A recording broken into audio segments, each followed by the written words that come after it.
Eh, ini sudah saya catat ada sekitar 22 lagi, 22 tanggapan dan pertanyaan. Ini waktunya sebenarnya sudah pas ya. Nah, Tadi moderator, mohon izin moderator. ya, siap. 22 itu disampaikan semua atau dibagi menjadi berapa kelompok? Oh, dibagi beberapa kelompok dulu ya. Oh iya.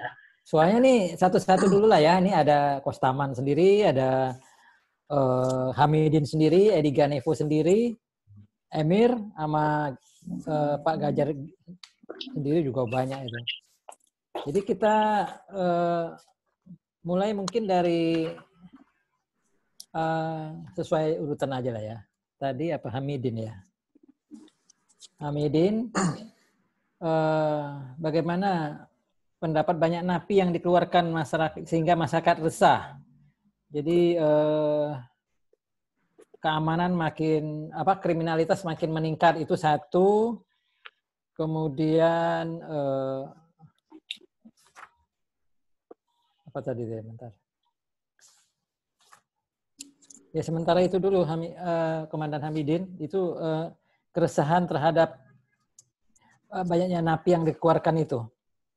Itu yang pertama. Silakan dulu nanti baru lanjut ke Kostaman ya. Ya. Terima kasih. Assalamualaikum warahmatullahi wabarakatuh. Saya akan menjawab bahwa saya mencoba membatasi tidak seluruh Indonesia, tapi mengambil di wilayah NTT di mana saya bekerja.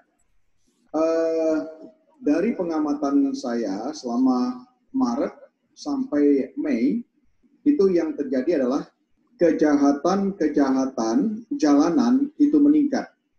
Tetapi kejahatan ekonomi seperti penipuan, penggelapan, kemudian kasus-kasus yang berbasis IT memang ada, tapi dia cenderung turun. Jadi crime totalnya turun, tapi indeks untuk kejahatan-kejahatan tertentu seperti curi motor, kemudian ada jambret, itu cenderung meningkat. Dari beberapa pelaku, itu kita coba mengkaitkan dengan mantan narapidana yang kemarin kena program asimilasi. Ternyata ada beberapa di antaranya. Kemudian kita melihat juga di daerah lain, kita coba sharing informasi kepada kapolda-kapolda lain, ternyata ada beberapa. Artinya kejahatan itu tidak hanya itu saja, tetapi dipicu dengan berbagai situasi akumulasi akibat COVID-19. Misalnya banyak orang yang dari daerah lain, dari daerah zona merah, katakanlah seperti itu, kemudian dia tidak bekerja, kemudian dia pulang kampung. Misalnya dari Surabaya, ternyata dia pulang ke sini membawa penyakit. Kemudian ada lagi yang karena di tempat lain dia tidak bekerja, sampai di sini dia melakukan kejahatan. Jadi kejahatan jalanan itu meningkat, kemudian faktornya bukan tunggal karena mantan napi asimilasi, tetapi dia merupakan akumulasi. Tetapi ada sumbangsi daripada peran napi yang diasimilasi. Saya ingin menjelaskan seperti itu, rekan Adi. Oke. Kita lanjutkan ke Kostaman dulu ya. Ini Kostaman banyak sekali pertanyaannya nih. Saya bacakan untuk Kostaman ya. Satu dari Henny ini, kebijakan Bank Mega. Apakah benar ada kebijakan Bank Mega menurunkan limit kartu kredit? Karena itu yang saya alami, itu yang pertama. Kemudian ada yang minta materi presentasi, oke lah itu nanti ya. Dan apakah ini dari Mulia? Apakah Indonesia sudah masuk dalam krisis ekonomi? Tapi setelah melihat kurs EDR USD makin membaik di bawah 14.000, itu yang kedua. Kemudian Jono, 2, dampak umum COVID-19 terhadap bank ini kemana? Apa ada krisis likuiditas? Kemudian sebentar tadi. Tiawyung ini. Kok susah bener ini minta restrukturisasi di bank, malah hitung-hitung biaya tambah besar. Gimana caranya biar bebas cicilan bunga dan minimal ya penghapusan bunga lah selama 6 bulan. Nah itu. Kemudian ada lagi dari Gerardus ya. ekonomi di Belanda ini lambat sekali ke new normal. Bagaimana di Indonesia? Apakah new economy sudah dimulai? Itu. Kemudian ini lagi dari Isnanuddin Dwi Saputra 2001. Bagaimana kesiapan perbankan Indonesia dengan new normal? Bagaimana kesiapan perbankan ya, touchless card, one click payment, online payment terkait security dan infrastrukturnya. Kemudian ada lagi dari Dedet 82, perbankan sebagai katalisator pada sektor ekonomi yang salah satu berfungsi menjaga kestabilan sektor real. Saat ini juga terhantam pandemi yang bisa mengancam likuiditas perbankan. Pertanyaan saya, insentif apa saja yang telah diberikan pemerintah terhadap sektor perbankan? Itu. Kemudian saya kira itu dulu, nanti kita lanjutkan ya, karena masih banyak pertanyaan lagi ini. Jadi saya selesaikan dulu ini sampai ke Dedet Oni dulu ya. Oke, silakan Kos, ini apakah sudah dicatat tadi Kos atau masih udah ada catat semua di. Oke, sampai Dedet dulu ya. Nanti masih ada pertanyaan lagi soalnya. Ya. Oke, teman-teman semua, pertama pertanyaan dari Henny Reka ya, mengenai penurunan limit kartu kredit. Memang bank secara berkala, semua bank ya, bukan hanya Bank Mega, secara berkala mereview limit kartu kredit. Kadang-kadang bank pada saat yang baik menaikkan limit kartu kredit ya kepada pemegang kartu kredit. Tanpa pemegang kartu kredit minta, bank kadang-kadang berinisiatif memberikan kenaikan limit tersebut. Tetapi kadang-kadang bank bila merasa ini kondisinya lagi kurang baik, demi semua pihak, baik bank maupun cardholder, bank juga menurunkan limit-limit yang belum terpakai. Jadi kenaikan limit maupun penurunan limit ini memang hal yang dilakukan oleh perbankan ya, sesuai dengan situasi kondisi yang ada. Jadi kadang dinaikkan, kalau kondisi lagi kurang baik memang diperketat ya. Jadi ada relaksasi dan ada juga pengetatan mengenai limit kartu kredit. Ya tujuannya tentu untuk kepentingan kedua belah pihak ya, gimana kita masing-masing bisa menjaga potensi kredit bermasalah. Itu untuk yang Henny. Kemudian untuk yang Mulia, apakah Indonesia sudah masuk krisis ekonomi? Yang dipertanyakan Mulia karena Mulia ini kan melihat dari dua sisi, yaitu kurs. Di weekend kemarin sudah di bawah 14.000, ya, dari 16.741 di akhir Maret. Kemudian indeks harga saham juga mulai naik. Jadi, Bapak Ibu sekalian, memang akhir-akhir ini asing mulai masuk ke Indonesia. Dana dari asing, ya, investasi asing. Terutama di saham dan di SBN, surat berharga negara. Ya, banyak sekali masuk. Ini yang menyebabkan harga saham naik. Ini yang menyebabkan harga dari bond, government bond naik. Ya. Ini juga yang menyebabkan salah satunya kenapa kurs rupiah kita juga menguat. Jadi kurs rupiah itu ada satu faktor seperti supply and demand juga. Jadi kalau supply-nya lagi banyak uang asing masuk ke Indonesia, rupiah kita menguat. Ya. Ada faktor lain, tapi ada juga faktor supply and demand juga. Jadi kalau supply dari kurs dari dolarnya banyak, ya kursnya menguat. Ya. Jadi akhir-akhir ini asing itu memilih tempat mana yang paling menguntungkan untuk berinvestasi di pasar keuangan, ya, yaitu mereka melihat bahwa SPN di Indonesia dengan bunga lebih dari 7,5% ini masih menguntungkan. SPN kita rate-nya masih antara 7 sampai 7,5, ini masih menguntungkan dibanding negara-negara lain yang sudah negatif atau rendah, ya. Saham juga Indonesia sudah terpotong kira-kira 30-an% di awal krisis, ya. Jadi mereka merasa juga sudah murah untuk mereka masuk kembali. Ya. Tetapi menurut saya problem-problem ke depan menurut saya belum bisa kita atasi sepenuhnya. Ya. Betul di pasar keuangan saham dan bond tadi sudah meningkat, tetapi masalah real di sektor real menurut saya masih menjadi PR yang cukup panjang untuk harus kita atasi. Mungkin 1-2 tahun ke depan.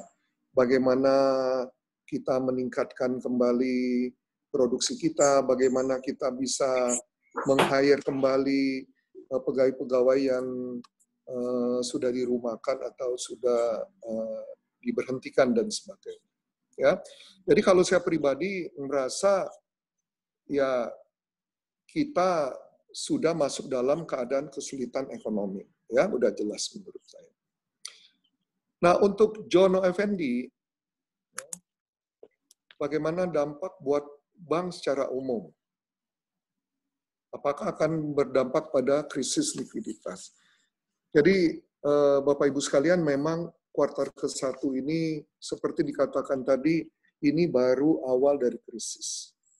Dampak ke perbankan masih kecil, masih rendah, ya. Dampak yang lebih besar akan timbul nanti di kuartal kedua dan kuartal ketiga. Dan diharapkan sudah sedikit mereda di kuartal keempat. Ya. Nah, mengenai likuiditas, Bank Indonesia sudah mengeluarkan kebijakan-kebijakan, tadi ada di presentasi saya, yang akan menciptakan likuiditas di perbankan sebesar 500 sampai 600 triliun rupiah. Ya. Nah, dengan ini diharapkan masalah likuiditas ini bisa dipenuhi. Memang salah satu efek dari bank melakukan restrukturisasi adalah likuiditas. Karena apa? Dengan restrukturisasi, nasabah menunda pembayaran bunga, terutama pokok. Ya. Bunga dan pokok ditunda. Nah, jadi nggak ada uang yang masuk ke bank. Kalau nggak ditunda, setiap bulan kan nasabah membayar bunga, membayar pokok, jadi ada uang yang mengalir ke bank, yang masuk ke bank. Ini sekarang nggak ada. Atau kecil sekali, karena bunga ditunda, pokok ditunda. Sedangkan di satu sisi, bank punya kewajiban untuk memenuhi likuiditas dari penabung, orang yang menabung di bank. Ya. Nah, dalam kesulitan ekonomi seperti ini, mungkin 1 bulan pertama, 2 bulan pertama, masyarakat kita masih ada cadangan cash-nya.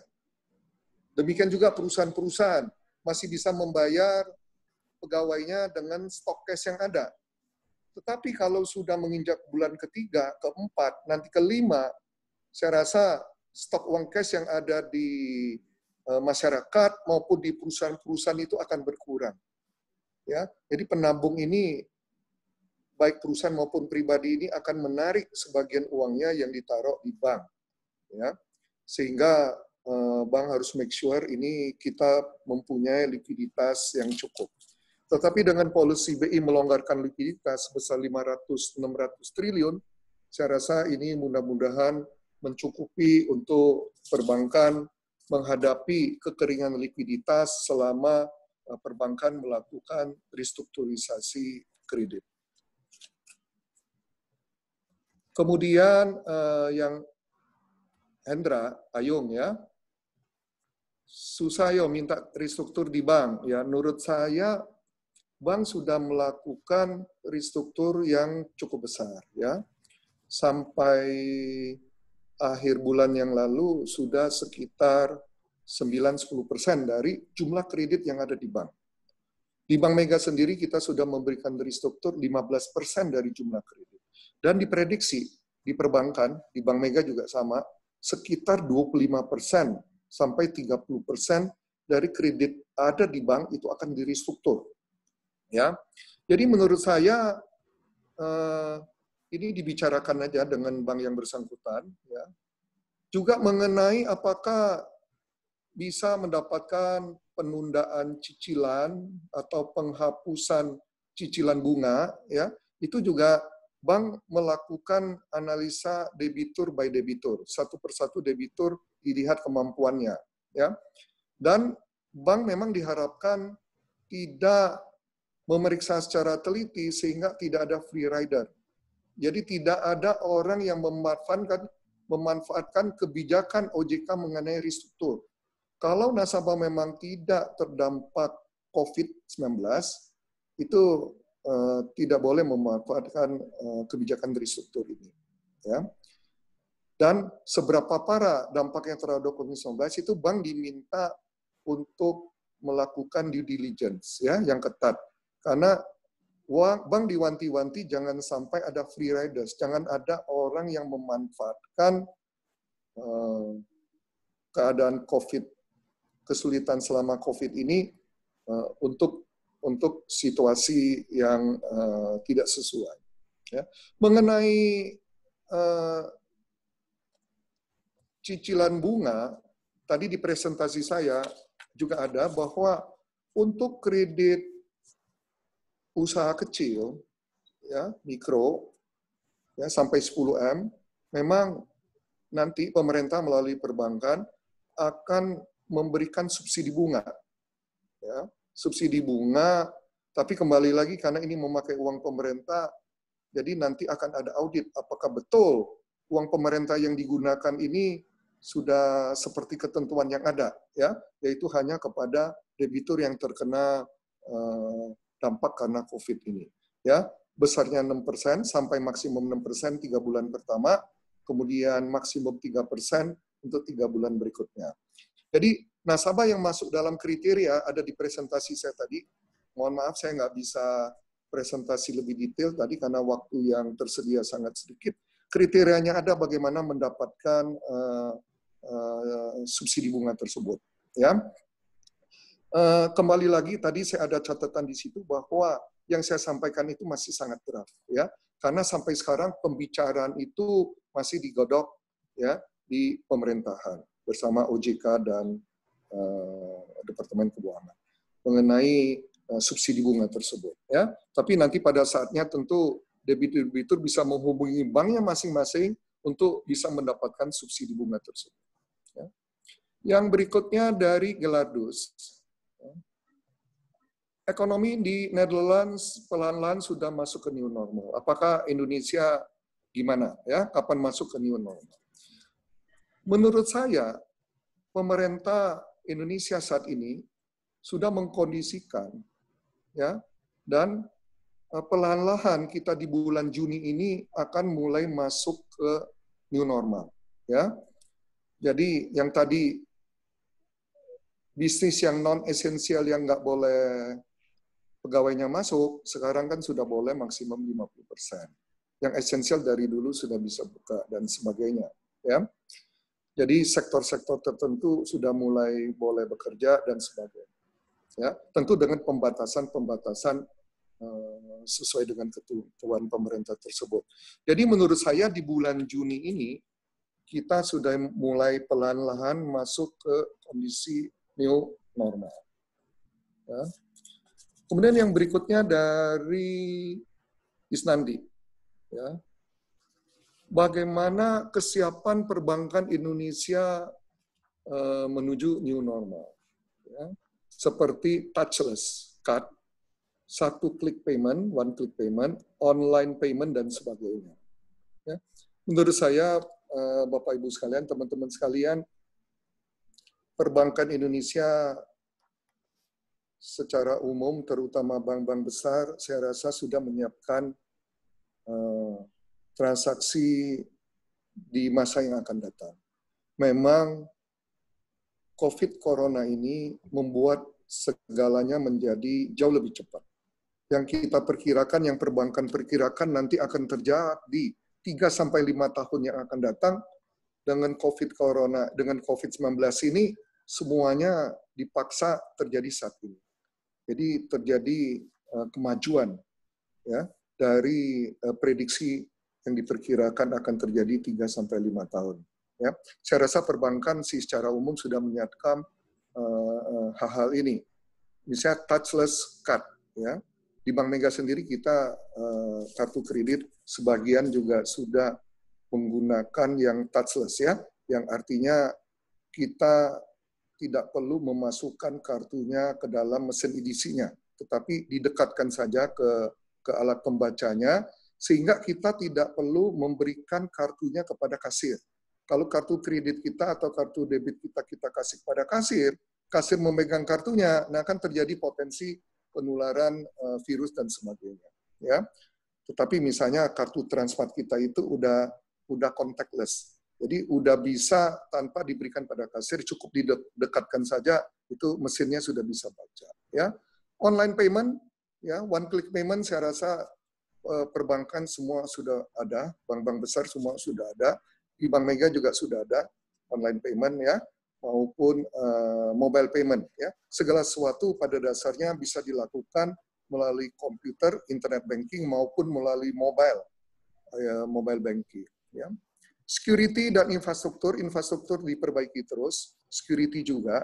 Security ini seperti, saya rasa seperti maling dan polisi, tentu masing-masing pihak mencoba untuk bergerak maju, ya. Siapa yang lebih maju, ya tentu tugas perbankan bagaimana menjaga security ini supaya rekeningnya aman, ya, tidak dijebol dan sebagainya. Ya, tentu online payment ini, digital payment ini memberikan kemudahan, kenyamanan bagi masyarakat untuk melakukan pembayaran, ya. Tetapi juga sekaligus perbankan harus menyiapkan security-nya secara baik. Ya.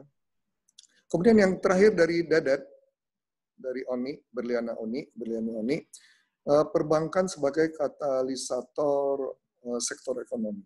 Ya.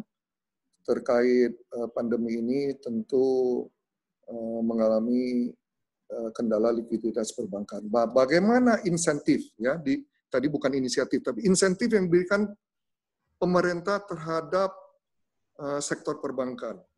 Jadi tadi ada di slide saya, kembali lagi mohon maaf saya nggak bisa mengelaborate karena tadi waktunya nggak ada. Pemerintah sudah menyiapkan uang 1.000 triliun ya untuk menjaga konsumsi, untuk pelaku UMKM, untuk aktivitas ekspor-impor, untuk pemulihan ekonomi nasional dan sebagainya. Jadi banyak sekali program yang disiapkan pemerintah, 1.000 triliun lebih. BI juga tadi sudah menyiapkan 500-600 triliun, melakukan relaksasi atau quantitative easing untuk perbankan di Indonesia. Ya, saya rasa sementara insentif yang diberikan ini cukup memadai, tentu akan dievaluasi terus-menerus. Seperti bantuan pemerintah dan quantitative easing dari BI juga secara bertahap, ya. Kalau kurang ditambah terus, ya. Ini pemerintah juga udah menambah berkali-kali. Bank Indonesia juga sudah beberapa kali melakukan quantitative easing. Sampai saat ini totalnya seperti yang sudah saya sebut tersebut. Ya mudah-mudahan kalau krisis ini nggak berlanjut panjang, ya kalau kita semua disiplin, mudah-mudahan uang yang disediakan pemerintah maupun likuiditas yang dilonggarkan oleh Bank Indonesia ini cukup bagi kita untuk menghadapi COVID-19 ini. Saya rasa itu di pertanyaan-pertanyaan yang sudah dibacakan Adi. Ya, terima kasih Mas Taman. Nanti kita lanjutkan lagi ini. Kita lanjut ke Edi Ganevo ya, Edi Ganevo. Ini dari Edison Nainggolan, dia memberikan pendapat ini. Saya sependapat dengan Edi Ganevo, tetapi kurang sependapat dengan Coach Taman soal dampak krisis 98 lebih dahsyat dibandingkan 2020. Angka statistik yang ditampilkan misleading dan tool yang digunakan membedahnya kurang tepat menurut Edi ya, menurut Edison ya. Kemudian untuk Edi lagi dari Gerardus ini, bagaimana rencana jangka panjang untuk membantu usaha mikro di Indonesia? Apakah stimulasi kredit itu bisa sampai benar-benar ke orang yang membutuhkan? Nah ini pendapat ini ya dari MH Tamrin 1983 nih. Sudah ada dua pembicara yang bicara seolah-olah antara kesehatan dan ekonomi itu trade off. Apakah benar demikian? Apakah kalau kesehatan dilonggarkan terus ekonomi dapat melaju begitu saja?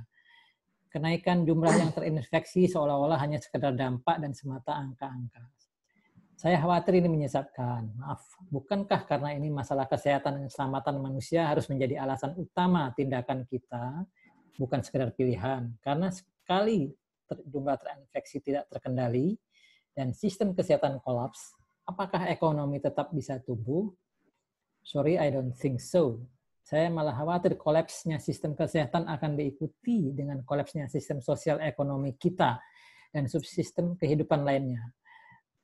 Maaf jika terkesan parno, tapi ini hanya sekedar berbagi pendapat dari MH Tamrin 83. Nah, kemudian untuk Edi Ganevo lagi, saya kira itu dulu ya dari untuk Edi ya. Yang saya catat itu dulu, nanti kita lanjut ke Emir dan kita balik Hamidin dan Kostaman lagi. Nah, sama Pak Ginanjar dulu. Pak, untuk Pak Ginanjar cukup banyak. Pak Ganjar banyak ya. Silahkan Ed. Di pokok-pokoknya apa aja tadi, Di? Hah? Pokoknya apa aja pertanyaannya? Dia menyampaikan pendapat ini tadi. Edison tadi bilang soal angka. Mana tadi? Tentang dampak krisis 98 lebih dahsyat dari 2020. Dia merasa kurang sependapat dengan Kostaman, tapi sependapat dengan Edi. Tapi saya kira sama aja tadi. Yang disampaikan oleh Kak Aja, Kostaman maupun Edi, saya kira nggak jauh berbeda. Mungkin Edison yang salah tangkap kali ya. Silakan Ed, kalau tadi ini. Jadi gini. Memang kita jangan sajikan Pak Kostam. Suaranya kurang jelas Ed ini Ed. Sorry Ed, agak terngiang-ngiang ini. Gimana? Masih terngiang-ngiang ini. Ada gaung. Ya, halo? Ya, silakan. Lanjut. Jadi 98 itu pada saat sudah tetap. Jadi angkanya seperti itu. Sangat dah. Kan dolar pada saat 15.000. Para pengusaha di dolar. Dan banyak sanannya juga. Krisis, sudah berubah tinggi sekali. Nah itu. Kemudian 2008 juga disajikan pada saat sudah selesai. Nah, yang sekarang, makanya dia belum terlihat dampaknya lebih dahsyat dari 97, itu dikarenakan baru di Q1. Kalau lihat-lihatnya Q1, pasti orang akan kurang sependapat, seperti kata Pak Edison. Saya tidak menyalahkan Pak Edison juga. Tapi saya juga tidak menyalahkan Pak Kostaman, karena ini data yang saat ini. Tapi nanti sudah dijelaskan Pak Kostaman, yang berikutnya, ini bisa saja jauh lebih parah apabila kita tidak menyikapi ini dengan benar. Karena dampak daripada COVID ini, sekalian menjawab dari pertanyaan yang kedua tadi, memang ini masalah kesehatan. Tapi tidak hanya masalah kesehatan dalam hal ini yang dihadapi Indonesia. Indonesia juga menghadapi masalah ekonominya. Apabila kesehatan kita fokuskan, berarti kita harus siap menggelontorkan uang yang begitu banyak. Apakah likuiditas kita siap, negara kita? Ini berbahaya juga. Mereka tidak mati oleh corona, tapi mati karena kelaparan. Atau mati karena terjadi keributan karena memang mereka butuh makan. Nah, untuk itu, memang harus ada langkah-langkah yang dikatakan berdamai dengan corona tadi, yang disebut dengan tatanan hidup normal baru. Ini harus mengikuti protokol COVID-19 di new normal. Artinya kita membuat kondisi normal, tapi dengan langkah-langkah yang berbeda dengan normal yang lama. Umpamanya tetap harus menggunakan masker, atau tetap harus menjaga jarak. Tapi perekonomian ataupun perdagangan, industri sudah mulai dibuka. Nah, dengan dibuka ini, maka perekonomian kita juga akan tetap bisa bertahan. Jadi tidak semata-mata kesehatan aja yang harus kita perhatikan, tapi ekonominya juga. Ini kan adanya atau melihat kondisi negara kita pada saat ini. Jadi mungkin itu dari saya, karena kalau kita tidak bisa mensikapi ini secara baik, kita buka new normal juga, ternyata orang kita tidak disiplin, ini akan berbahaya. Jadi di sini perlu kebersamaan. Itu makanya dikatakan Blangkon, bersama melawan corona. Jadi semuanya harus berperan, termasuk Pak penegak hukum, Pak polisi, Pak Pol PP, dan sebagainya. Mereka yang tidak tertib ya harus ditegur, dinasihati, dan bila perlu dikasih punishment, supaya new normal kita bisa berjalan dengan baik. Dan new normal ini bisa dilakukan pada saat R0 kita sudah 1 atau di bawah 1 dan kondisi sudah melandai. Apabila kita tidak disiplin menghadapi ini, maka dia akan naik lagi. R0 kita bisa lebih dari 1. Dan ini akan kembali lagi ditutup lagi PSBB. Nah, itu dari saya pendapat. Jadi saya rasa kita melihatnya itu secara luas. Terima kasih, Pak. Oke, terima kasih Bung Edi Ganevo. Kita lanjut ke Emir. Satu aja pertanyaannya Emir Zari ya. Bagaimana nasihat Anda buat teman-teman lain di Indonesia yang juga hidup dari perhotelan dan turisme di Indonesia untuk new ekonomi normal Indonesia, mengacu dari pengalaman Emir sendiri. Silahkan Mir, sebelum kita lanjut ke Ganjar ya. Baik, makasih Bung Adi. Nasihat saya ya itu tadi, pemerintah sebenarnya udah melonggarkan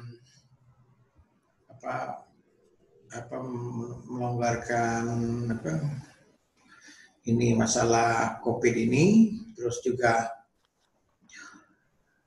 sebenarnya perbankan juga dibantu tadi membantu, misalnya kalau memang ada pinjamannya ya dibuat minim dulu gitu. Jangan sampai usaha hotel itu dibiayai oleh bank lebih dari 10%, 20% saja gitu. Kalau mengandalkan uang bank, pasti kolab. Karena tidak ada income ya. Jadi betul-betul perhotelan sekarang yang mesti prihatin. Semua uang yang terkumpul bayarlah ke bank dulu gitu. Untuk meringankan biaya. Dengan biaya ringan, mudah-mudahan di Q2, Q3 itu berangsur-angsur pulih. Apalagi pemerintah dengan 1.000 triliun itu katanya kan, termasuk juga akan mensupport usaha perbankan, usaha perhotelan gitu. Sorry saya bicara perbankan dulu karena saya juga kerja di bank, jadi bawa-bawaannya jadi ingat-ingat terus taman gitu. Karena sebelum saya menjadi pengusaha, saya kerja di bank dulu gitu. Jadi sorry ya, agak-agak bias gitu. Intinya kita mesti optimis. Ini bukan suatu yang sangat menakutkan seperti 98. Indikasi-indikasi yang tadi disajikan juga sangat menolong. Walaupun itu belum menyentuh yang sangat sulit, tapi kelihatannya pemerintah kita siap, cerdas, langkah-langkahnya itu tertata gitu.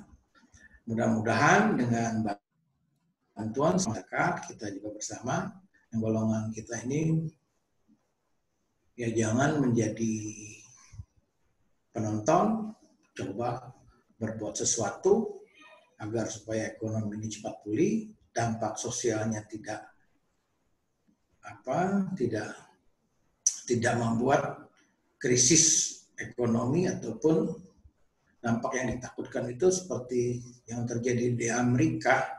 Itulah yang sangat menakutkan.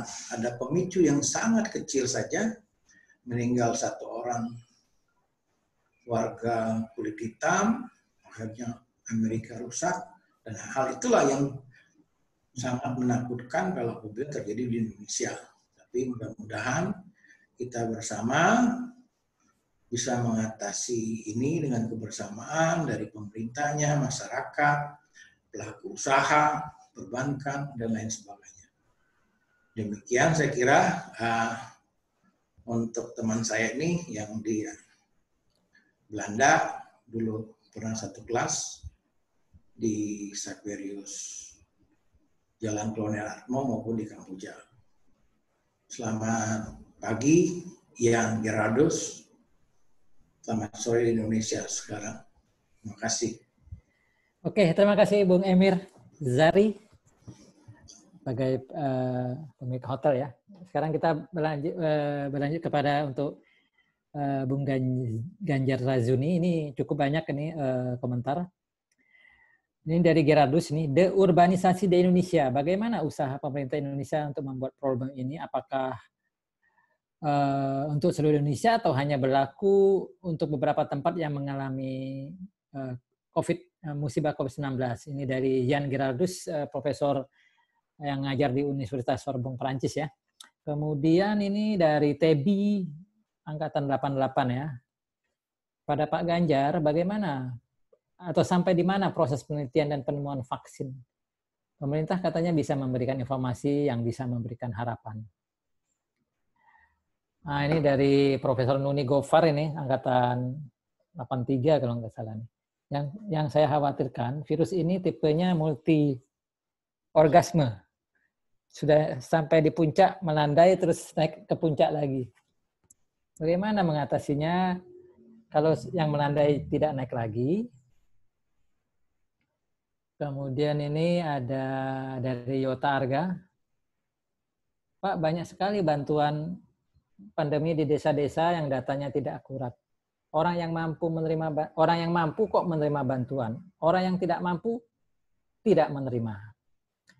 Itu dari Yota 82, kemudian Husin 88 kepada Pak Ganjar. Apakah setelah diterapkannya new normal tetap ada aturan seperti rapid test dan lain-lain bila kita ingin melakukan perjalanan menggunakan pesawat? Kemudian masukan untuk Pak Ganjar ini, bukan Ginanjar ini. Bantuan sosial yang diberikan pemerintah luar biasa, 5 lapis. Dari Presiden, Kementerian, Gubernur, Dana Desa, dan Dinas Sosial. Tapi karena buruknya data kita, justru kelemahan data menjadi tempat bersembunyi aparat yang gagal menyalurkan bansos. Mohon perbaiki database-nya, Pak. Nah, Yota juga mengatakan bahwa database orang tidak mampu dari tahun ke tahun tidak ada perubahan. Tolong Badan Statistiknya dikaryakan, Pak.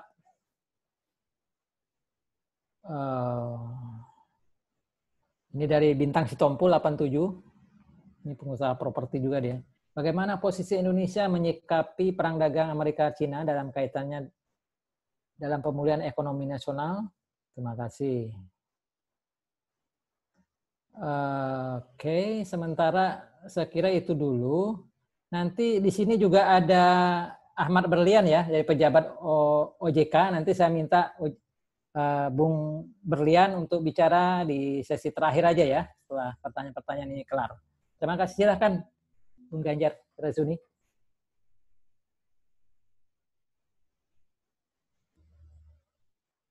Tolong di ini ya, maaf.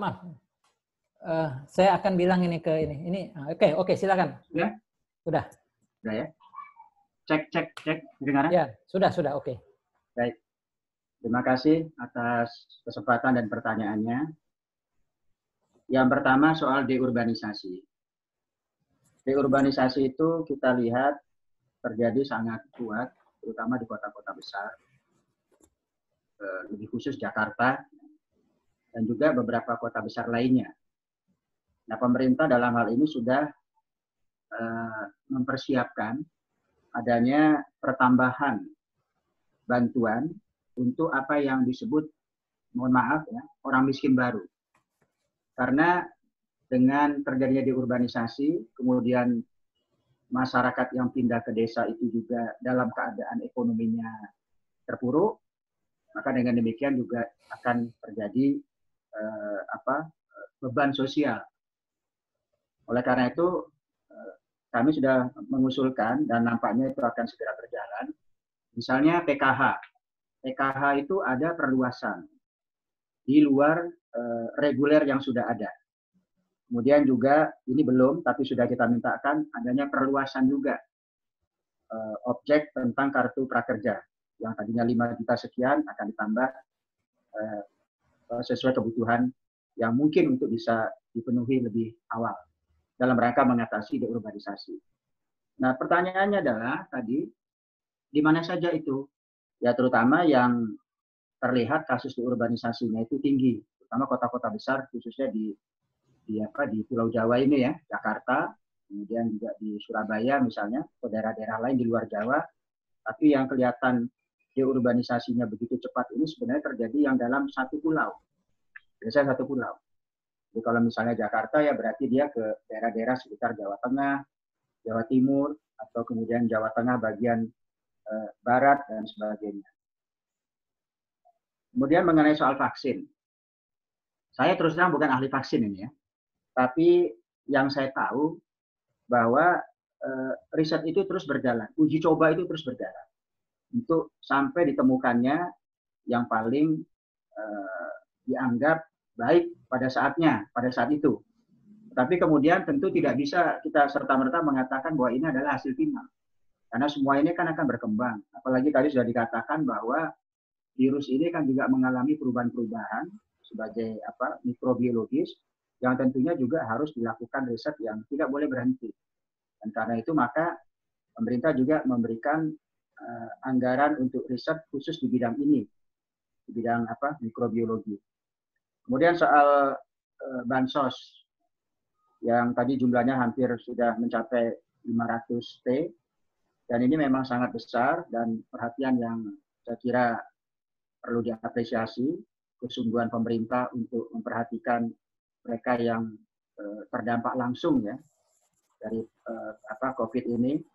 Namun memang kita tidak menutup mata bahwa pendataan itu memang sangat banyak sekali kelemahan-kelemahan. Karena memang situasinya terjadi begitu cepat dan kemudian disinilah memang selain perbaikan data juga diperlukan kesabaran. Saya sendiri, saya terus terang saya mengalami. Saya termasuk yang menerima bantuan itu dalam data. Saya termasuk yang menerima beras dan segala macam. Ya tentu saja dalam hal ini saya termasuk yang tidak layak menerima. Tapi saya menerima. Namun saya tidak usah repot-repot. Saya kemudian tengok kiri, tengok kanan, di mana tetangga yang agak lebih jauh kira-kira memang pantas diberikan, langsung saya panggil orang dan saya berikan. Gitu. Dan itu tentu tidak satu dua. Bahkan ada beberapa cerita juga di media, misalnya seorang ketua DPRD menerima hal seperti itu. Bantuan tadi. Kemudian juga memang di beberapa daerah, mohon maaf, ada perlambatan. Ya. Mohon maaf ini, ada daerah-daerah yang, mohon maaf saya tidak perlu sebut, kadang-kadang justru memperlambat sendiri bantuan itu. Ya tentu ada maksud di luar hal-hal yang lazim seharusnya sampai terkait ekses dari pemilu yang lalu lah, kira-kira begitu ya. Jadi sengaja lambat nantinya bantuan itu. Di daerah-daerah tertentu, tidak perlu saya sebutkan. Yang itu dampaknya adalah mendelegitimasi pemerintah, terutama Pak Presiden. Kemudian pertanyaan berikutnya, tadi sudah, ya saya kira itu 3 pertanyaan tadi. Kalau masih ada lagi saya persilakan. Oke, baik. Ini kita lanjut dulu ya balik ke Hamidin. Ini ada dua pertanyaan kalau nggak salah ya. Untuk Hamidin ini. Ini dari Gerardus kalau nggak salah nih. Gerardus bilang, mana Gerardus tadi? Dia bilang, bentar Din. Oh, dari ini juga, dari Sandi Ulianto, 83. Ada langkah pemerintah NTT sehingga bisa menekan pandemi COVID-19 ini gimana, Pak Hamidin? Ini dari Sandi Ulianto, kemudian dari Gerardus ini, korban COVID-19 di NTT ini sedikit sekali. Jadi kapan turis luar negeri bisa balik ke NTT, ke Labuan Bajo, Pak, katanya. Nah, ini satu lagi catatan aja nih. Dari Mulia, tapi ini mungkin harapannya aja nih. IKASA 89. Buat Kak Hamidin, infonya di Palembang kejahatan makin meningkat dan meresahkan masyarakat. Cak Nyok, perlulah Kak Hamidin ini jadi Kapolda Sumsel untuk beresin kejahatan di Sumsel. Nah, itu bela itu. Amin ya. Nah, itu silakan Komandan. Terima kasih. Jadi untuk di NTT sebetulnya bukan murni dia kemudian angkanya sangat kecil. Semula memang tidak ada awal-awal. Ini daerah hijau sekali NTT. Kemudian seiring dengan bergulirnya waktu, kemudian masyarakat juga banyak yang kembali ke daerah ini karena di daerah lain kemudian banyak yang berhenti bekerja, sehingga terjadi transfer, jadi mutasi masyarakat yang pindah ke kita, kemudian itu membawa virus corona. Dampaknya adalah misalnya di internal kami itu ada klaster Sukabumi, cukup banyak klaster Sukabumi yang kemudian mereka dipulangkan ke daerahnya seperti kita. Kemudian mereka dinyatakan swab pertama itu 10. Sehingga angka untuk NTT yang semula hijau naik. Kemudian dengan adanya juga klaster Goa, Sulawesi Selatan, yang itu sampai ke mancanegara, juga ada yang pulang ke sini. Sehingga kita menjadi ikut terpapar. Nah, apa yang dilakukan oleh gugus tugas, apa yang dilakukan oleh Provinsi NTT, sebetulnya kerjasama antar aparat dan antar aparat pemerintah. Kemudian kita bekerja sama, kemudian kalau saya sangat menyadari bahwa muaranya nanti, misalnya kita menegakkan protokol pencegahan, pasti kepada kami polisi dan TNI yang akan diharapkan mampu menegakkan protokol pencegahan COVID-19. Sehingga kemudian ada lagi maklumat Kapolri. Dan maklumat Kapolri kalau kita lihat di situ ada sanksi-sanksi sebetulnya. Tetapi kami tidak lakukan dengan cara tindakan yang begitu frontal dengan masyarakat. Kita tegas, tapi tetap pendekatannya humanis. Dan saya katakan karena daerah NTT ini termasuk daerah yang sebenarnya di Indonesia itu daerah yang termasuk ketiga termiskin. Maka yang kita lakukan adalah pendekatan yang sangat humanis. Di samping itu saya sampaikan pada Forkopimda sini bahwa kami akan memberikan bantuan. Jadi sambil kita mensosialisasikan protokol pencegahan, kita berikan bantuan.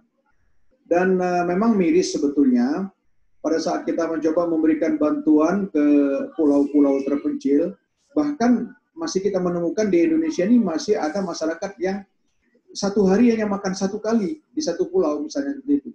Kita berikan bantuan. Jadi orang ini sebetulnya dia bingung apa itu corona, apa itu COVID-19.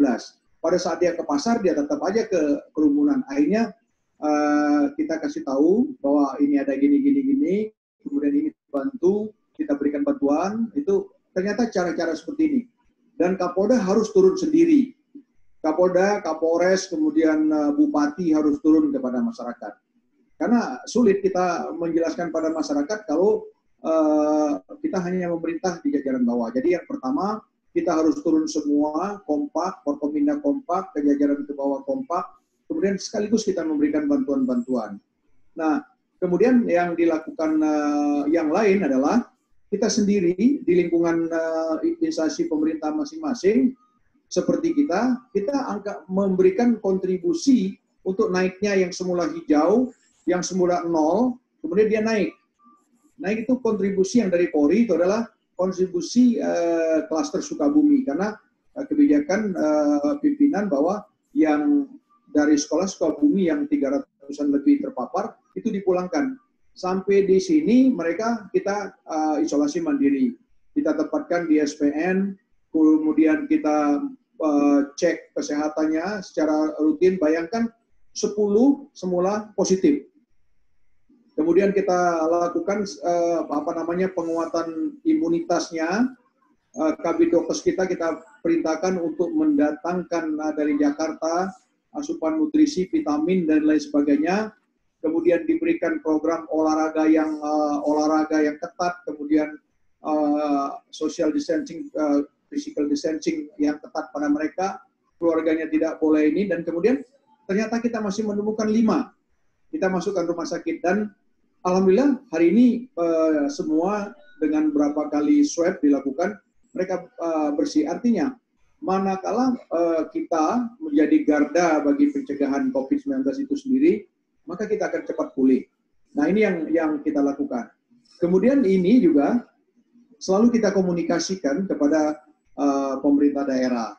Kita komunikasikan kepada jajaran di bawah untuk di daerah melakukan hal yang sama. Nah, tentu kalau kita berbicara dampak, tentu akan ada dampak. Misalnya dengan adanya gini, ada potensi pergesekan antara aparat kita, polisi, Polri, dan TNI yang melakukan penertiban terkait dengan protokol, kemudian perlawanan ada seperti itu. Tetapi sekali lagi, manakala pimpinan di daerah itu mau turun ke bawah, kemudian mau menjelaskan pada masyarakat, itu menjadi efektif. Jadi terapinya sebetulnya sederhana, asal kita mau bersama-sama dan semuanya turun ke masyarakat. Maka insya Allah kita bisa melakukan ini dengan baik. Dan terkait dengan pariwisata, memang andalan, kalau saya lihat di NTT ini, andalan ke depan itu adalah potensi pariwisata. Kalau kita melihat misalnya ada beberapa objek pariwisata, di sini ada Nihiwatu, Lelewatu, itu ada misalnya hotel yang mungkin kata beberapa pengamat itu hotel termahal di dunia, katakan. Kemudian Labuan Bajo akan bisa mengalahkan Bali kira-kira 5 tahun ke depan. Nah ini yang menjadi andalan kami di NTT, sehingga kalau tidak salah 14-15 sudah ada mulai penerbangan ke Labuan Bajo misalnya. Nah ini tugas kami lagi untuk mengawal. Artinya kegiatan ekonomi boleh berjalan, tapi protokol pencegahan tetap menjadi prioritas utama kami di NTT. Demikian rekan Adi. Oke, terima kasih pada Komandan Hamidin. Saya tadi udah mengecek itu pertanyaan, saya kira udah, masih ada satu lagi untuk Pak Ganjar ya, satu aja. Sebenarnya ini ada Ahmad Berlian ya dari OJK. Gimana Bung Berlian, apakah nanti Anda akan memberikan satu catatan? Karena saya lihat masih ada sih ininya. Insya Allah. Oke, habis ini ya, kita ke Pak Ganjar dulu sebentar satu. Sudah itu langsung ke Berlian ya. Oke, ini Pak Ganjar, ini ada satu lagi. Kalau kita lihat di negara lain, ini dari BNI 892. Sudah menerapkan wajib karantina berbayar mandiri untuk orang yang masuk ke negara tersebut. Kapan Indonesia akan menerapkan hal tersebut? Silakan Pak Ganjar. Karantina berbayar mandiri untuk orang yang masuk ke negara tertentu.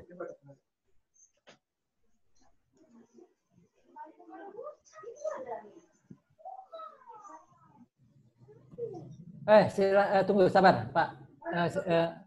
Saya cek dulu nih. Sebentar, ini orangnya nih.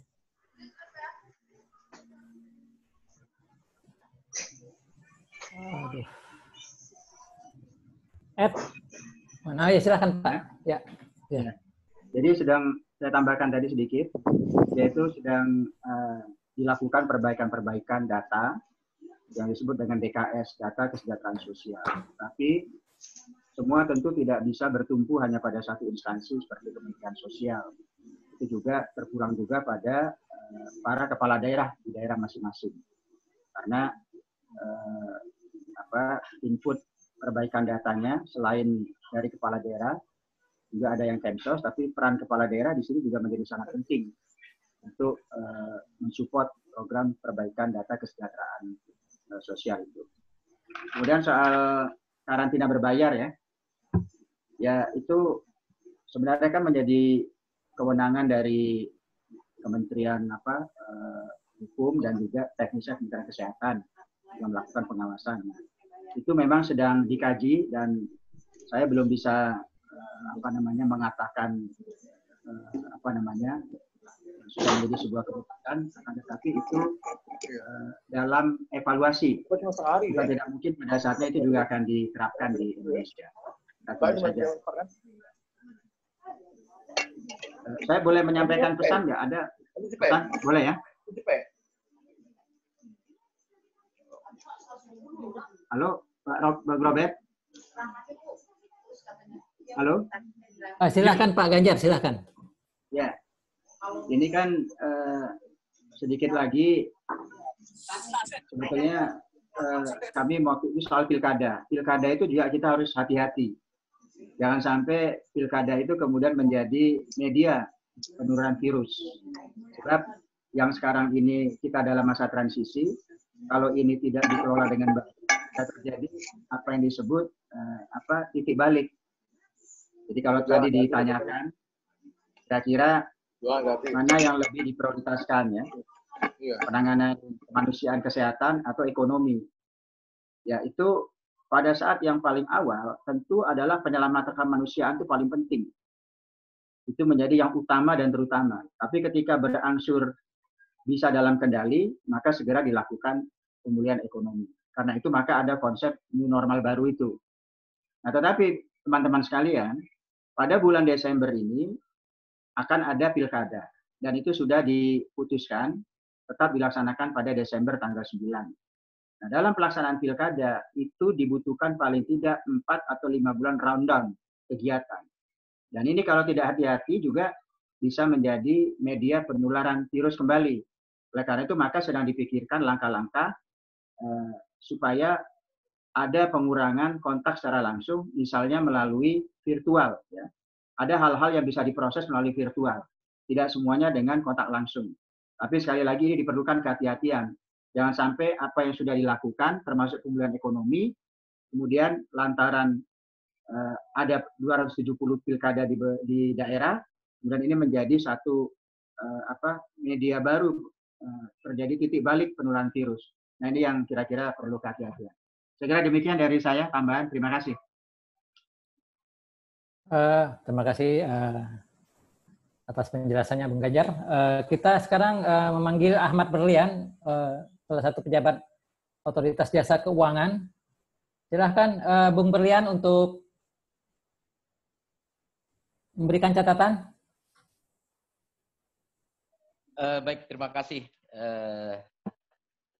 Dulur Adi, pertama-tama izinkan saya menyapa para pembicara, tentunya Komandan Hamidin,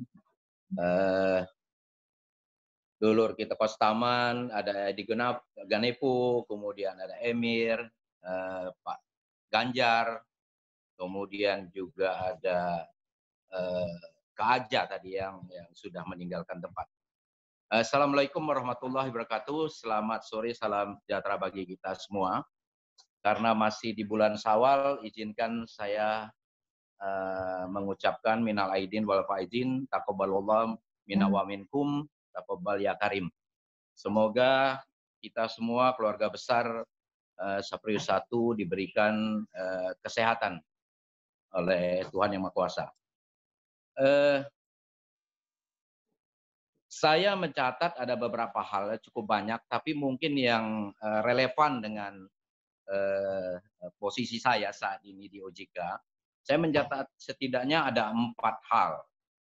Pertama, tadi yang dikemukakan mana yang lebih buruk antara kondisi 98 maupun 2020 nanti. Yang kedua, saya mencatat juga ada concern dari dulur-dulur kita, mana yang lebih prioritas, yang perlu dibenahi antara aspek kesehatan atau ekonomi, mana yang duluan ya, gitu. Kemudian yang ketiga, mungkin sedikit akan saya singgung, ini yang lebih penting barangkali yang relevan dengan kondisi saya, posisi saya, apa yang sudah dilakukan pemerintah. Nah ini tentunya pemerintah bergandengan tangan, terutama dengan anggota Komite Stabilitas Sistem Keuangan. Karena di situ ada 4 lembaga, satu pemerintah yang diwakili oleh Kementerian Keuangan, kemudian ada Bank Indonesia, kemudian ada OJK, dan lembaga penjamin simpanan. Nanti mungkin beberapa hal yang perlu saya garis bawahi, meskipun sudah disampaikan teman-teman pembicara yang terdahulu, terutama Pak Kostaman. Kemudian yang keempat barangkali ini sebagai penyemangat kita, ya, bagaimana menyikapi kondisi COVID ini ke depan, ya. Nah, saya mulai dari yang pertama mengenai apakah kita perlu sebetulnya membandingkan 98 dengan 2020. Karena setiap peristiwa, apalagi krisis, trigger point-nya itu pasti akan berbeda, gitu ya.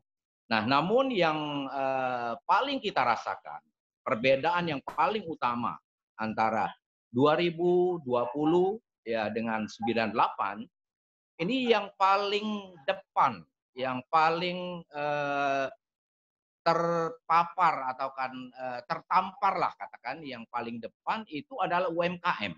Ya, beda kalau kita bicara 98. 98 itu lebih banyak sektor menengah ke atas, ya.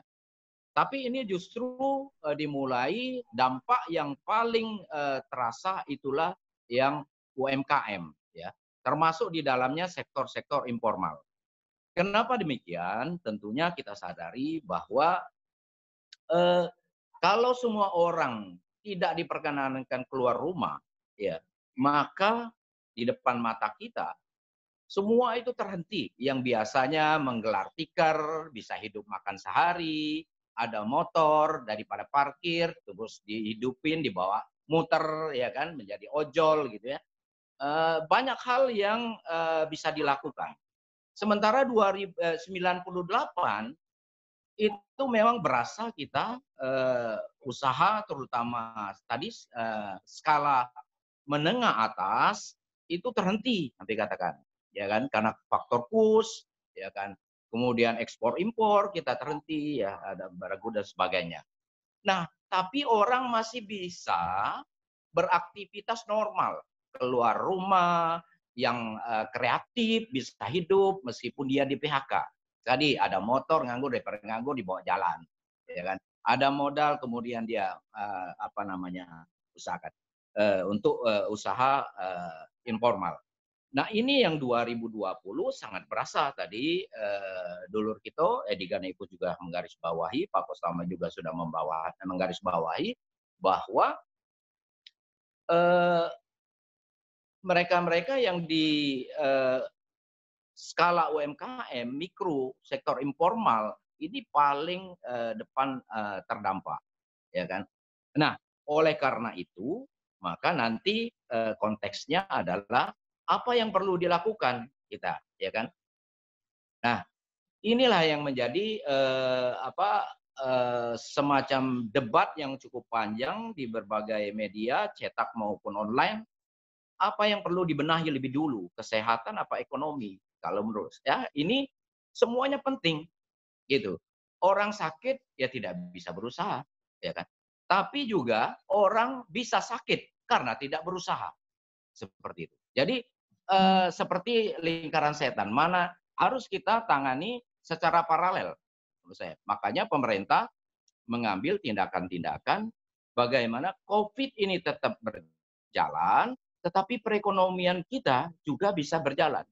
Nah, kalau kita melihat lebih jauh bahwa apa saja yang terdampak, tadi memang beberapa sektor seperti juga yang dulur kita Emir, ya, bahwa yang namanya pariwisata, perhubungan itu paling terdampak karena kalau dulu orang masih katakan menjelang Lebaran orang udah mudik, ya, dengan sendirinya kita rebutan tiket, ya, mau jalan darat, mau pakai kereta, nah pakai pesawat, sama be, ya, rebutan. Sampai ke tujuan, mungkin juga balik ke rumah, ada juga yang baru nginep di hotel dan sebagainya. Kemudian juga jangan lupa bahwa banyak sekali kegiatan-kegiatan yang membutuhkan infrastruktur pendukung seperti hotel, seperti MICE lah, ya, di samping pariwisata. Tentunya kegiatan-kegiatan kedinasan, baik itu lembaga pemerintah maupun swasta, banyak sekali menggunakan fasilitas infrastruktur perhotelan, ya, termasuk sektor pendukung yang di dalamnya, katakan ada kulinernya, ada handicraft-nya.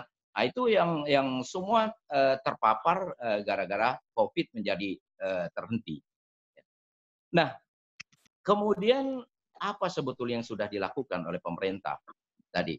Nah, tentunya tadi masyarakat luas pertama, kesehatannya harus ditangani. Ya, sampai sekarang pun kita sudah mulai menuju ke kondisi new normal.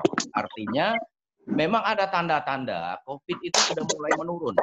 Nah, kalau sudah menurun, apakah memang harus dibuka sekaligus atau ada tahapan-tahapan supaya tetap terkendali, karena kita juga nggak tahu sebetulnya seberapa besar, karena penularannya ini terutama karena interaksi antara orang satu dengan orang yang lain. Ya. Nah, ini yang kedisiplinan masyarakat seperti digarisbawahi oleh Dulur kita Edi tadi, Ganepo, bahwa kedisiplinan itu nomor satu. Jadi patuh.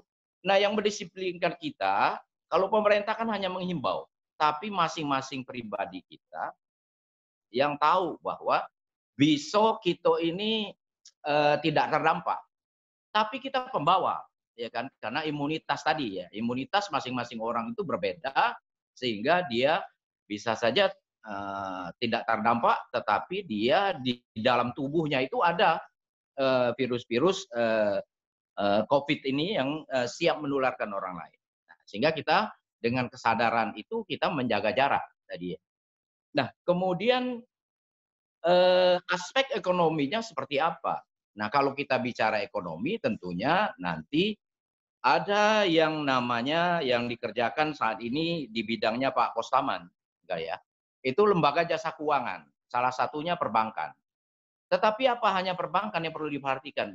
Tentu tidak, tetapi juga pihak-pihak yang mendapat pembiayaan dari lembaga jasa keuangan, termasuk di dalamnya perbankan. Karena di situ ada asuransi, ada multi finance, ya kan? Ada pegadaian, banyak sekali jasa keuangan yang ikut membiayai permodalan bagi masyarakat, terutama tadi di skala menengah ke bawah. Nah, ini seperti apa ya? Ayam dan telur. Ya. Apakah kalau kita memperhatikan apabila debitur katakan pihak yang memperoleh pinjaman, fasilitas pinjaman dari lembaga jasa keuangan itu tidak mendapat perhatian, ya kan? Nah, itu imbasnya nanti ujungnya adalah menjadi meningkat kreditnya, menjadi kredit sektor jasa keuangan. Itu yang kita khawatirkan nanti menjadi terjadi stabilitas di dalam sistem keuangan kita. Dan ini tentunya sangat berbahaya karena sudah orang menjadi distrust terhadap lembaga-lembaga jasa keuangan, terutama perbankan. Nah, ini yang sangat dijaga. Bagaimana bantuan kepedulian kepada UMKM, ya, termasuk di dalamnya mikro, ya, sektor informal, ini nantinya justru akan membantu lembaga jasa keuangan itu menjadi tidak bermasalah. Kenapa seperti itu? Nah, pemerintah sudah menetapkan kebijakan bahwa karena semua orang tidak bisa keluar rumah, harus menetap di rumah dan tidak tahu sampai kapan itu, maka dibuatlah suatu kebijakan untuk mereka bisa semacam cuti memenuhi kewajibannya. Ya. Nah, ini bantuan, bukan pembebasan, itu kan? Karena apa? Tadi bahwa mereka sebetulnya triggernya itu adalah COVID. Jadi COVID-nya harus selesai. Kalau COVID-nya selesai, maka usaha mereka diharapkan akan normal kembali, ya kan? Tapi untuk sampai ke sana tentu perlu dukungan tadi. Kalau enggak, Pak Kostaman, karena tadi untuk membiayain kredit, uangnya dari uang-uang kita juga sebagai deposan atau sebagai penabung, ya seperti itu. Kan harus bayar terus, enggak peduli ada COVID atau enggak, ya bunga terhadap simpanan yang ada di bank harus dibayar. Sementara di lain pihak, kredit kepada UMKM dan yang termasuk nantinya komersial dan korporasi itu kita berikan kelonggaran, istilahnya relaksasi dalam bentuk penundaan pembayaran pokok dan bunga. Nah, khusus untuk UMKM sampai dengan 10 miliar itu pemerintah sudah menyiapkan anggaran untuk membantu mereka selama 6 bulan ya maksimal tidak dibebani bunga. Ya, ada yang dibantu sampai dengan 6%, ada yang dibantu sampai dengan 3% ya. Untuk jangka waktu 6 bulan ke depan. Harapannya kalau Covid ini cepat berlalu, nanti itu tentunya normal kembali usahanya. Orang bisa menghidupkan motornya lagi, bisa gelar tikar untuk jualan gitu kan. Nah, ini kemudian yang selama ini yang berjalan itu hanya yang online. Itu pun sangat terbatas. Nah, aspek positifnya nanti ya. Kemudian atau saya lanjutkan lagi, apalagi yang dibuat gitu kan oleh pemerintah. Khusus untuk lembaga jasa keuangannya nanti bantuan itu ada 2 tadi. Pertama, pemerintah juga menyiapkan apabila dari kredit-kredit yang direstruktur, ya, restrukturisasi itu bisa dalam bentuk penundaan pembayaran bunga, penurunan suku bunga, kemudian jumlah kreditnya ditambah, jangka waktunya diperpanjang, ya kan, supaya ada napas tambahan kepada mereka, ya. Karena ada napas tambahan, maka geliat perekonomian kita pasca COVID itu akan tumbuh kembali. Itu spirit atau tujuan dari kebijakan-kebijakan. Lalu apalagi pemerintah juga memberikan terutama BI itu memberikan kebijakan misalnya penurunan GBM. Tadinya uang mengendap ya yang di BI itu harus sekian persen, itu diturunkan. Nah, sehingga ada kelebihan likuiditas untuk perbankan agar dia bisa berjalan normal. Karena tadi kita ingat bahwa kalau bunga tidak masuk karena tadi ditunda, kalau cicilan angsuran tidak masuk karena tadi direstruktur, maka dari mana uang bank ini untuk membayar kewajiban-kewajiban dia, termasuk ekspansi perkreditan mungkin saat ini sedikit ngerem. Nah, untuk itulah apabila restrukturisasi kepada debitur-debitur ini sangat masif dalam jumlah yang sangat besar, bisa saja itu mengganggu likuiditas. Makanya pemerintah sudah menyiapkan. Ini bukan mutlak serta-merta. Artinya kita kebijakan yang sifatnya antisipatif. Apabila diperlukan itu akan dibuka. Tapi seandainya bank menganggap masih cukup likuiditasnya, dia tidak akan menyentuh fasilitas itu. Tadi Pak Kostaman tidak mudah juga karena apabila menyentuh fasilitas itu tentunya ada persyaratan, ada tata kelola yang harus dipenuhi, termasuk tadi yang digarisi Dulur Kito Kostaman, jangan sampai fasilitas dengan niat baik ini kemudian ada yang membonceng, ada yang menjadi free rider, terjadilah moral hazard, memanfaatkan situasi dengan perhatian pemerintah untuk memperbaiki perekonomian. Nah, terus juga banyak hal yang kebijakan-kebijakan yang selama ini berlaku itu kemudian dilonggarkan, ya. Tadi kalau dari BI mengenai GWM, kemudian PRM, ya, saya kira sangat teknis kalau saya harus jelaskan satu persatu. Termasuk juga kalau yang direstruktur karena COVID, biasanya itu tidak lancar lagi kreditnya. Tapi dengan kebijakan saat ini itu tetap dianggap lancar sehingga bank tidak perlu menyiapkan tambahan cadangan, ya. Termasuk juga PSAK 71, PSAK 68 yang harus mewajibkan bank melakukan mark to market, ya. Jadi kalau kemarin katakan indeks itu sampai di bawah sampai sedikit di atas 4.000 yang sebelumnya di atas 6.000. Nah, kalau misalnya harus di mark to market, harus dinilai pada harga pasar saat itu, maka potensi kerugian itu sangat besar. Itu kita hold ketentuannya untuk tidak diterapkan. Ya, kemudian tadi tidak karena kolektibilitasnya satu kepada debitur-debitur yang kita direstruktur oleh bank, kolektibilitasnya tetap satu sehingga tidak perlu membentuk cadangan.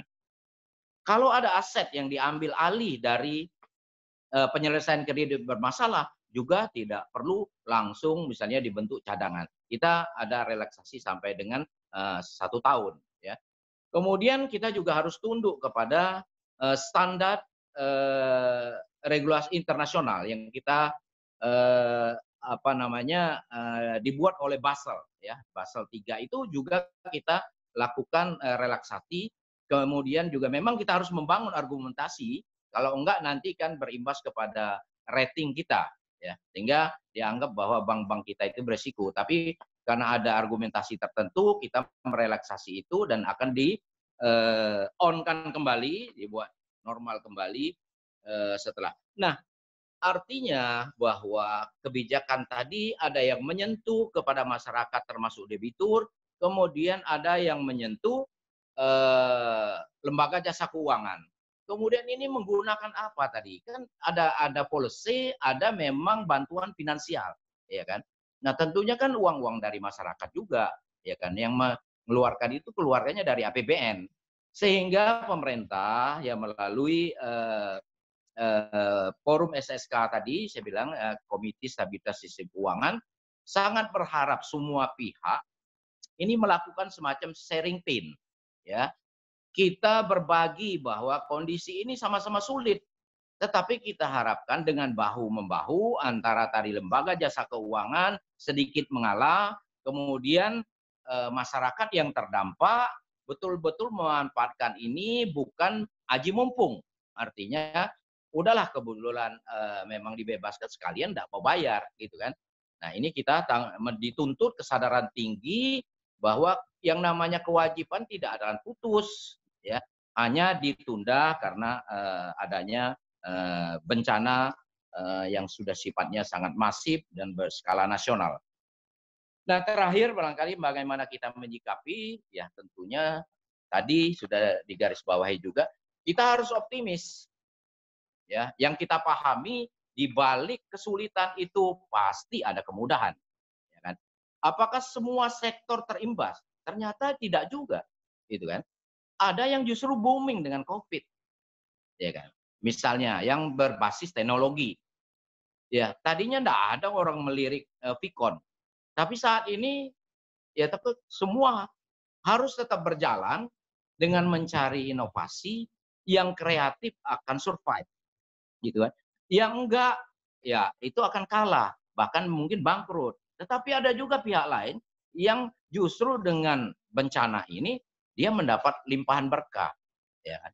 Seperti itu. Ya termasuk juga yang kawan-kawan yang berbisnis berbasis online. Saya kira tadi dipaparkan oleh Pak Kostaman, datanya luar biasa meningkat. Nah, kawan-kawan sekalian, ya itu barangkali yang bisa saya sampaikan. Mudah-mudahan kita senantiasa berdoa COVID ini semakin menurun, kita menuju ke new normal dengan tetap disiplin. Semoga kita diberikan kesehatan dan kita bisa beraktivitas kembali dan tentunya masyarakat secara luas bisa beraktivitas dan perekonomian kita akan kembali normal. Demikian, lebih dan kurang saya mohon maaf apabila ada yang kurang berkenan. Wassalamualaikum warahmatullahi wabarakatuh. Waalaikumsalam warahmatullahi wabarakatuh. Baiklah, terima kasih kepada Dulur Ahmad Berlian, pejabat Otoritas Jasa Keuangan yang memberikan catatan akhir dari acara ini.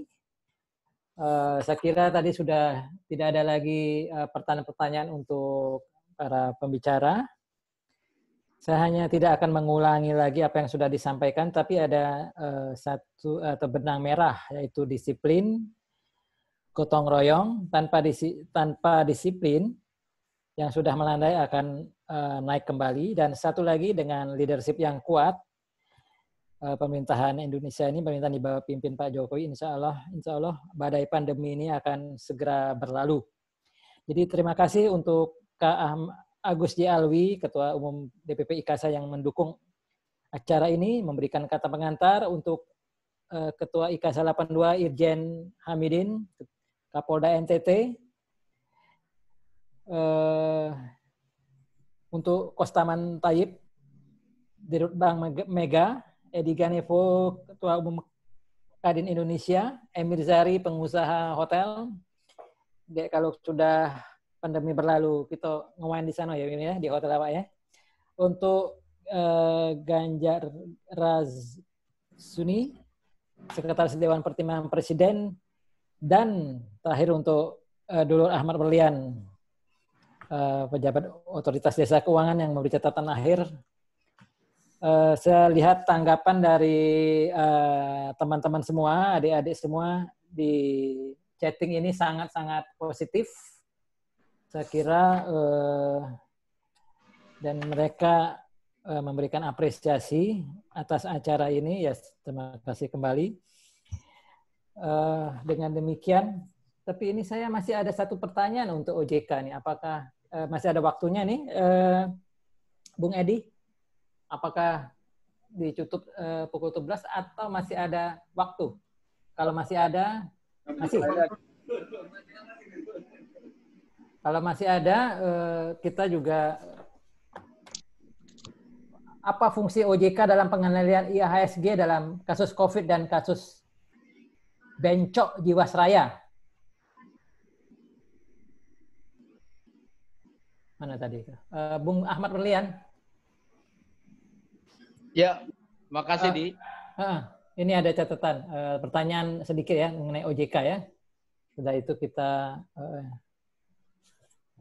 Iya, tentunya kalau kita juga perkembangan hari ke hari, sebenarnya di Februari itu kita masih normal ya di kondisi pasar modal kita. Ya, emiten baru dibukukan cukup banyak. Kemudian memang yang unik ya, investor di Bursa Efek Indonesia itu masih dominasi asing. Nah, sehingga inilah yang menyebabkan pada saat terjadi COVID yang melanda di semua negara, ya kan, lebih dari 100 negara ya, terus berkembang, sehingga mereka menarik diri, ya, karena yang lebih duluan sudah merasakan bagaimana mereka perlu likuiditas untuk mendukung ya head office mereka, ya, kegiatan operasional mereka, sehingga uang yang ditanamkan, ya kan, karena daya tarik bursa kita tentunya karena margin yang cukup baik dibandingkan dengan bursa-bursa di negara lain. Nah, kemudian trigger COVID inilah yang menyebabkan mereka melepas semua portofolionya, ya. Nah, akibatnya itu dua sisi. Indeks harga saham gabungan melorot, kemudian terjadi permintaan yang sangat besar terhadap dolar, ya, karena mereka mengkonversi rupiahnya menjadi dolar. Itu pun yang menjadi karena permintaan yang demikian besar menyebabkan hampir kita tembus di 17.000 pada saat itu, ya. Nah, alhamdulillah sekarang geliat di bursa sudah mulai. IPO beberapa perusahaan sudah mulai ya dilakukan. Ya, kita harapkan itu tadi bahwa semuanya akan berlangsung normal apabila masyarakat itu tidak lagi di rumah, sudah menjalankan aktivitas sebagaimana biasanya, ya, waktu kerja, hari kerja mereka ada aktivitas. Nah, inilah yang kita tuntut, ya, seperti kita tahu di Jakarta itu hampir lebih dari 10 juta pada saat hari kerja dan jam kerja. Ya. Semua ini perlu makan. Ya. Tetapi tadi bahwa karena mereka dilarang harus di rumah, maka semua warteg itu tidak beroperasi. Ya kan? Semua restoran juga seperti itu. Ya, termasuk yang sederhana gitu kan. Pagi sore itu sudah nggak ada lagi. Kepala ikan juga seperti itu ya. Mungkin yang di Pasar Baru, Medan Baru pun tutup, kan? Susah kita nyari kepala ikan. Ya.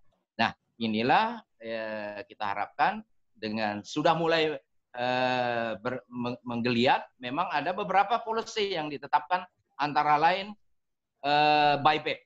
Orang bisa buyback tanpa melalui RUPS. RUPS pun tidak harus tatap muka, bisa Vicon seperti ini, ya kan? Karena urgensi tadi, urgensi bahwa keputusan harus cepat, kalau enggak maka mereka akan semakin terkikis harga saham mereka. Nah itu barangkali beberapa hal yang kita lakukan.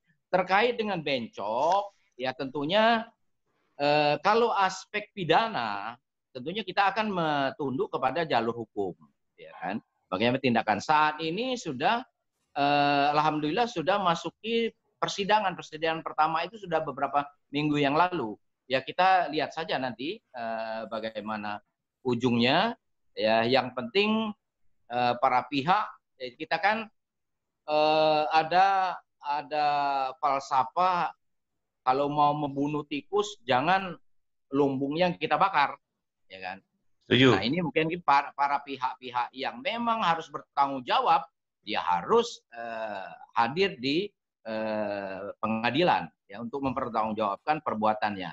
Tapi lembaganya karena banyak sekali orang-orang yang bergantung, polisnya yang masih berjalan, yang harus kita lindungi, maka itu harus kita lindungi supaya lembaganya bisa tetap survive. Gitu. Itu barangkali tambahan dari saya. Mohon maaf, saya tidak bisa lebih detail lagi karena memang kami itu di OJK dibagi 3. Jadi ada yang sektor perbankan, ada yang pasar modal, ada yang IKNB. Jadi termasuk asuransi itu adanya di IKNB. Tapi kami tentunya ada sharing informasi, batas-batas secara umum. Barangkali saya mohon maaf kalau tidak bisa lebih detail lagi. Terima kasih. Terima kasih Dulur Ahmad Berlian atas tambahan penjelasannya. Sebenarnya ini karena waktunya masih ada, mungkin dari pembicara ada catatan-catatan kecil saja, jangan terlalu panjang. Sebagai penutup, silahkan kalau masih ada yang ingin disampaikan gitu loh. Mungkin Kostaman atau Ganjar atau Emir, Edi Ganevo, Pak Hamidin, silakan. Tapi tolong yang singkat saja. Kalau ingin menambahkan, pertanyaan sudah ditutup ya. Ini hanya untuk catatan-catatan kecil dari para pembicara. Silakan. Pak Hamidin atau Edi Ganevo duluan? Komandan Hamidin dulu ya. Ya. Pak Yo. Terima kasih para narasumber, rekan-rekan sekalian. Ada beberapa hal yang penting bahwa dalam situasi COVID-19 ini semua langkah pemerintah sudah mengambil langkah, dan kita Indonesia kita lihat tidak separah beberapa negara yang juga terpapar. Tetapi kita harus juga waspada bahwa ini akan berapa lama berjalan ke depan kita juga tidak tahu. Dan yang perlu diwaspadai juga bahwa dalam situasi ini seperti tadi disampaikan oleh senior kita Pak Ganjar, bahwa ada momen-momen yang politik mungkin ini akan dimanfaatkan. Dari sisi saya ingin sekaligus promosi ini. Rekan saya Adi telah membantu saya untuk menciptakan buku, karena terorisme di celah suasana COVID ini juga masih berjalan. Mabes Polri mengidentifikasi bahwa ada pergerakan itu. Silakan untuk rekan-rekan yang Panduo yang memerlukan buku ini, boleh perwakilan ambil di rumah di Jakarta. Siapa saja silakan ambil, ada banyak buku itu untuk sekedar pengetahuan kita bersama.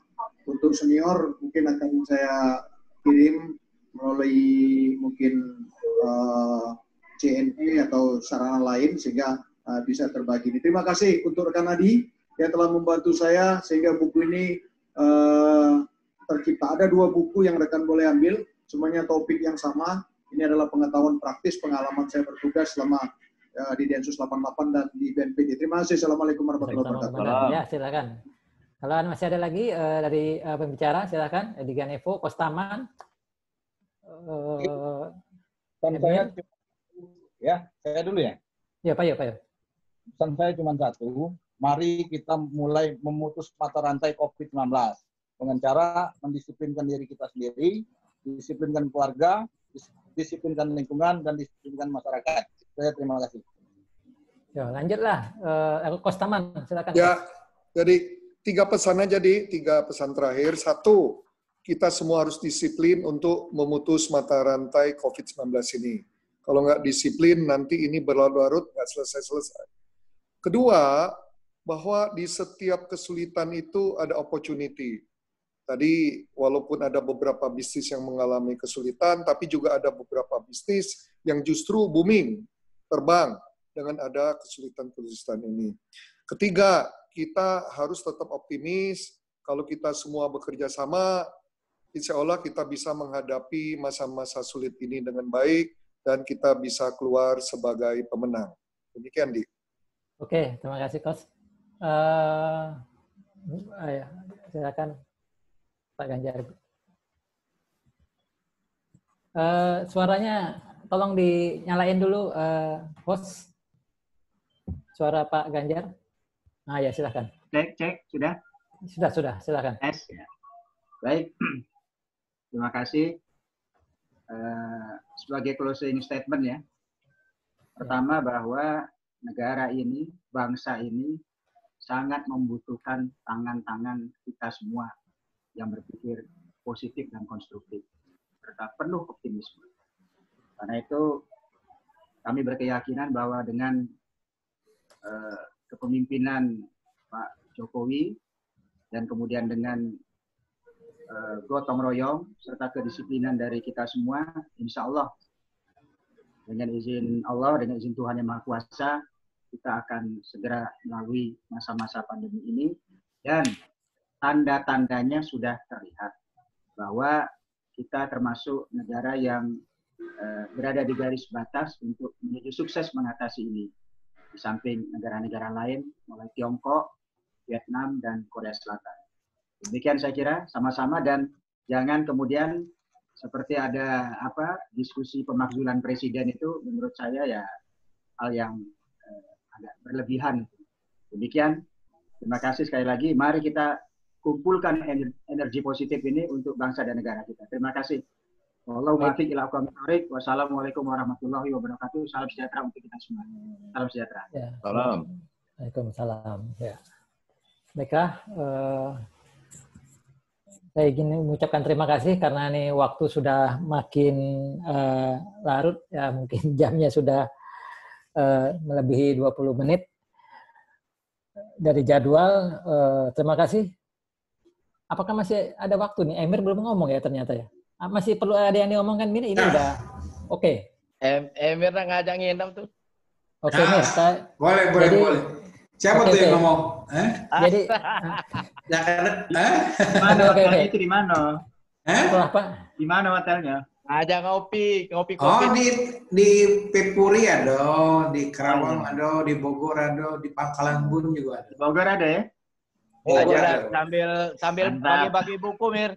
Yo, itu tuh nih, ini Komandan ya, yang dari istana ini. Ya. Oke. Aku minta bukunya Pak Komandan. Ya.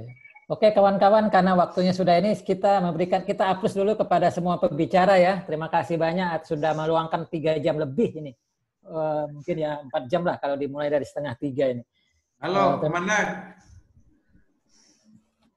Jadi setelah pandemi ini kita akan liburan ke Labuan Bajo. Kemudian kita juga akan ngopi-ngopi di hotelnya Emir. Oke? Terima kasih semuanya. Oke, terima kasih banyak. Terima kasih juga kepada semua peserta, adik-adik, kakak-kakak, ayu-ayu, dindo, yang sudah apresiasi ke kita semua ya. Terima kasih. Terima kasih.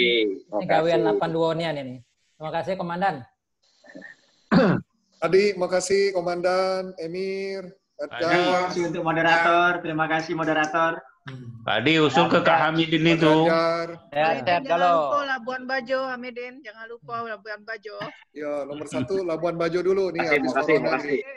Makasih ya, Yundi ya. Ya, makasih Kak. Bogor dekat. Bogor, Emir. Bogor lah dekat. Labuan Bajo jauh. Ya, ditunggu Bogor. Iya. Habis Bogor, Labuan Bajo. Oh, siap. Bergilir.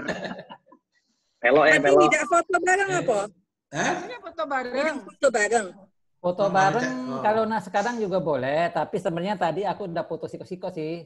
Diam-diam waktu partisipannya 160. Sekarang kan udah 68 nih. Ya. Tadi udah aku foto tadi. Waktu 160.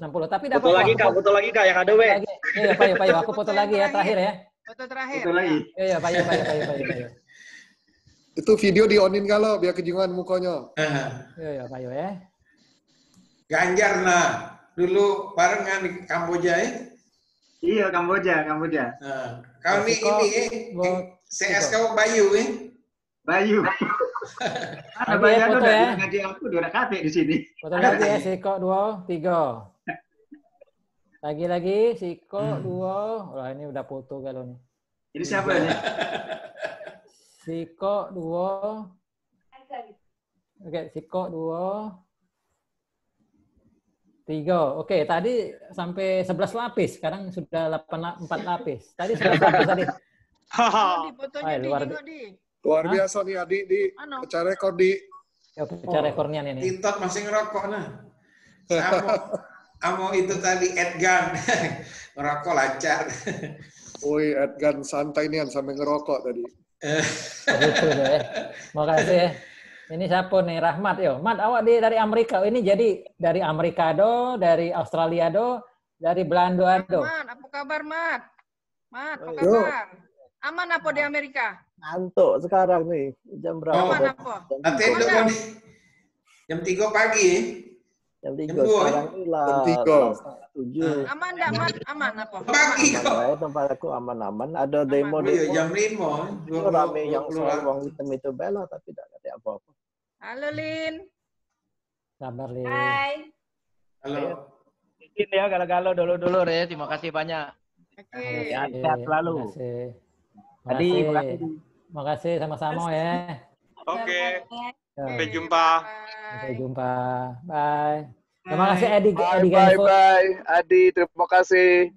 Yo. Makasih. Bye. Aku nunggu di ini lah. Ya. Bud. Ngantuk nih kawan caknya, Bud.